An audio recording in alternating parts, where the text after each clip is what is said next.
We need to talk about a dark and dangerous trend that has recently turned deadly. It's a story that starts with a very mysterious death, but it quickly spirals into a vast criminal network, and it leaves us with a really tough question. Where exactly does a victim's responsibility begin? So this is where it all starts. In August, a woman, we'll just call her Miss A, is found unconscious on a street corner. She's a long way from home, in a border region that's pretty well known for its shady dealings. But right away, the timeline of her final hours just doesn't add up.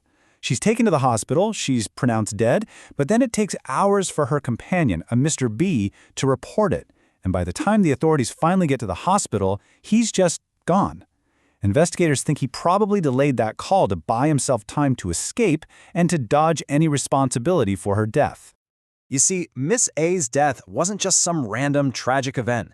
It was the result of a really sophisticated and predatory criminal enterprise, one that preys on people who are in desperate situations. The whole operation is built around this one concept, Depo Tongjang. Basically, these are illegal bank accounts open under a borrowed name. Now, for criminal groups, we're talking fraud, illegal gambling, you name it. These accounts are absolutely essential for laundering money and covering their financial tracks. And to keep the whole thing running, they need a constant stream of people willing to sell the use of their name and their bank account.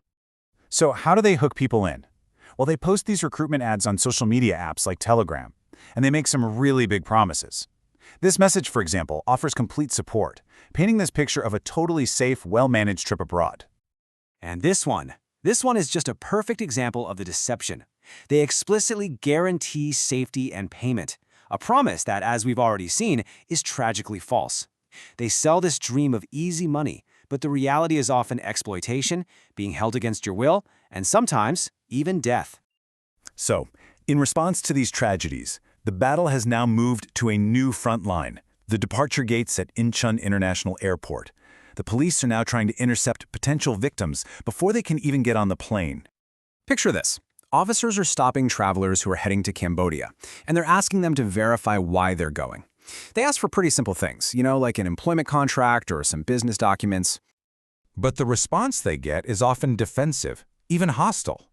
This traveler, when they were questioned, just flat out refused to cooperate. They saw the police asking questions as an intrusion.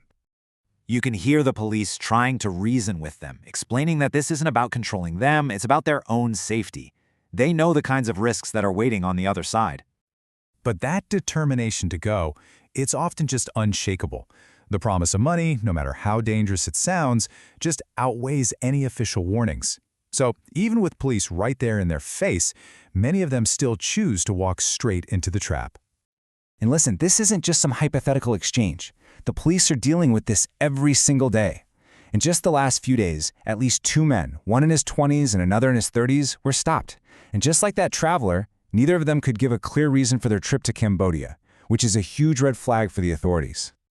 Faced with this growing crisis, the Korean government has announced a major crackdown. But the criminal organizations, they're not just ignoring it, they are openly mocking the entire effort. The head of the National Police Agency has made a very strong public statement, promising to use every single tool they have to dismantle these employment scams and protect Korean citizens. But almost immediately, these same criminal groups went right to their Telegram channels. They started sharing tips, coaching new recruits on exactly what to say and how to act to get past the police screenings at the airport. The cynicism here, it's just staggering. In one chat, a recruiter calls the entire government crackdown a passing typhoon. And then you get this chilling line. The public are pigs and dogs, they will forget soon. It's a statement of pure contempt. It shows you just how little they care about the law, or frankly, about human life. And you know what? They haven't stopped. Their recruitment channels are still up, their tone is totally defiant, they're sending messages directly to new recruits, assuring them that despite what's in the news, it's business as usual. They aren't going anywhere. Which brings us all the way back to Miss A, the woman who was found dead near the border. Because as the police dug deeper into her case, that simple story of a tragic victim, it started to fall apart. Her initial autopsy was inconclusive. Now, there were no obvious signs of violence, but toxicology tests are happening right now to see if maybe she was poisoned by drugs. That could point to foul play, or maybe an overdose. The mystery of how she died is still very much alive. And here, this is where the story gets incredibly complicated. police are now looking into claims that Miss A wasn't just a victim who was lured into selling her bank account. Allegations have come out that she was actually an active recruiter, someone who knowingly pulled other Koreans into the very same dangerous scheme. This forces us to face a deeply uncomfortable reality. I mean, on the one hand, she was likely pulled in by the exact same false promises, maybe driven by her own desperation, and she ended up paying the ultimate price. But on the other hand, if these allegations are true, she was a willing participant in an illegal operation, and she actively worked to draw other people into it. She was both caught in the trap and, at the same time, helping to set it.